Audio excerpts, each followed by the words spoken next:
கிறிஸ்துவுக்குள் மிகவும் பிரியமான தேவனுடைய பிள்ளைகளே, இந்த காலை நேரத்திலே உங்களை சந்திப்பதிலே மிகுந்த மகிழ்ச்சி அடைகிறேன். கர்த்தர் ஒவ்வொரு நாளும் நம்மை போஷித்து பாதுகாத்து பராமரித்து வருகிறதை நினைத்து கர்த்தரை ஸ்தோத்திரிக்கிறேன். சென்னையில் வேளச்சேரியில் உள்ள ஏழு சபை வழங்கும் அனுதினம் அண்ணா. ஆண்டவராகிய இயேசு கிறிஸ்து அனுதினமும் 5 நிமிடம் உங்களோடும். இந்த நாளிலும் தியானத்துக்கு எடுத்துக்கொண்ட வேத வசனம் வெளிப்படுத்தின விசேஷம் 12ஆம் அதிகாரம் 11வது வசனம். தன் ஜீவனை பணைய வைக்கிறதுனாலும் ஆட்டுக்குட்டியுடைய இரத்தத்தினாலும் சாட்சியின் வசனத்தினாலும் சாத்தானை ஜெயித்தார்கள். சாத்தானை ஜெயிக்கிறதுக்கு 3 காரியங்கள். தன் உயிரையே பணைய வைத்து, 2வது ஆட்டுக்குட்டியுடைய இரத்தம், இயேசு கிறிஸ்துடைய இரத்தம், 3வது சாட்சியின் வசனம், ஆண்டவருடைய வார்த்தை. இவைகளினால் தான் சாத்தானை ஜெயிக்க முடியும். அப்படியாக ஒரு பெரியவரும் அவருடைய பேரனும் ஒரு டீ கடையில் உட்காந்து அவங்க பூரி சாப்பிட்டுட்டு இருக்காங்க. 2 பேரும் பூரி சாப்பிட்டுட்டு இருக்காங்க. இவர் பெரியவர் பூரி சாப்பிட்றாரு, பையன் தட்டில் பூரி இருக்குது, அது சாப்பிடாமல் எதையும் யோசனை பண்ணிக்கிட்டே இருக்கான். அப்போ தாத்தா கேட்குறாரு, ஏப்பா எதையும் யோசனை பண்ணிக்கிட்டே இருக்கே, ஏன் என்ன? இல்லை தாத்தா, அம்மாவும் அப்பாவும் சொன்னாங்க வாழ்க்கையில் எதையும் இல்லை, எல்லாத்தையும் வருகிற சோதனைலாம் ஜெயிச்சு காட்டணும்னு சொன்னாங்க. எதுவுமே ஜெயிக்க முடியல தாத்தா அப்படின்னாங்க. அப்போ தாத்தா சொன்னாராம், நீ கையில் வச்சுருக்க பூரி, இந்த பூரி எப்படி வந்தது தெரியுமா? அந்த பூரி அந்த கோதுமை மாவு இல்லையா, மைதா மாவு, எதாவது அந்த மாவை பிசைஞ்சு அந்த அந்த உருட்டுக்கட்டையை போட்டு உருட்டி அதை போட்டு அடிப்பாங்க. அதை அடித்து தான் பூரி, அதுக்கு பிறகு சப்பாத்தி, இதெல்லாம் திரட்டி எண்ணெய் விட்டு அது அந்த எண்ணெயில், அந்த கொதிக்கிற எண்ணெயில் அதை சுட்டு கொடுக்கும்போது தான் நம்ம பூரியாக சாப்பிட்றோம். ஒரு மனிதனுடைய வாழ்க்கை இப்படி மாறினாதாப்பா எல்லாத்தையும் நம்ம ஜெயிக்க முடியும். அப்படியாக 1 சாமுவேலின் புத்தகம் அங்கே 17ஆம் அதிகாரத்திலே நான் பார்க்கும்போது, அங்கே தாவீது 5 கூழாங்கல்லை எடுக்கிறான்.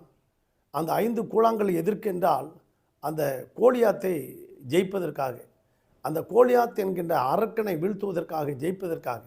இஸ்ரவேல் இராணுவத்தால் முடியாத காரியத்தை, தன் சகோதரர்கள் இராணுவத்தில் இருக்காங்க, அவர்களால் முடியாத காரியத்தை இந்த தாவீது இந்த கூழாங்கல்லை எடுத்தான்.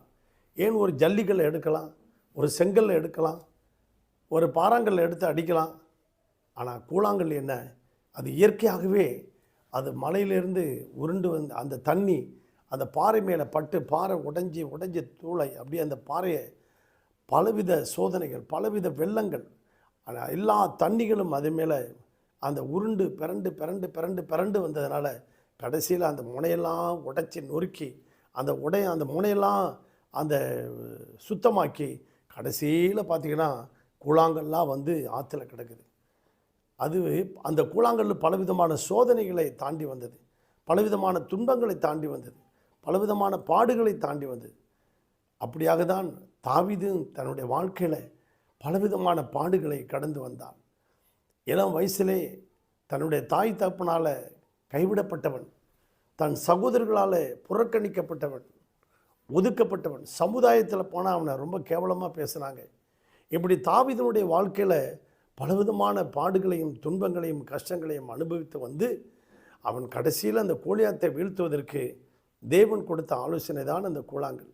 அந்த கூழாங்கல் எப்படி அந்த பலவிதமான சோதனைகளை கடந்து வந்தது போல நீங்களும் நானும் பலவிதமான சோதனைகளை கடந்து வரும்போது நாமும் கூழாங்கல்லாம் மாறுவதும் போது பிரச்சனைகளை ஜெயிக்க முடியும். பல பாடுகள், உபத்திரவங்கள், சோதனைகளை ஜெயிக்க முடியும். சத்துருடைய கிரியைகளை நாம் ஜெயித்து நாம் ஆசீர்வாதமாக வாழ முடியும். அப்படியாக அந்த கோலியாத்தை வீழ்த்தி அங்கே இஸ்ரவேலிலே ஒரு தேவன் உண்டென்று அங்கே பூமியில் இருக்க எல்லா ஜனங்களும் அறியும்படி தாவீது செய்தான். ஆண்டவருடைய நாமத்தை இஸ்ரவேல் தேசத்திலே மகிமைப்படுத்தினது போல நீங்களும் நானும் ஆண்டவருடைய நாமத்தை மகிமைப்படுத்துவோமா? சாத்தானை ஜெயிப்பதற்கு இந்த 3 காரியங்களை செய்வோம். பரலோக பிதாவே, இந்த சத்தத்தை கேட்டுக்கொண்டிருக்க ஒவ்வொரு குடும்பங்களையும் ஆசீர்வதிங்க. அவர்கள் தேவைகளை சந்திங்க, அவர்களுடைய விருப்பத்தை நிறைவேற்றுங்க.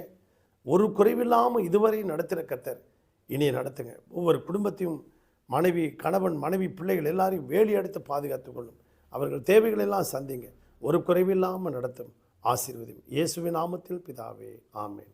God bless you.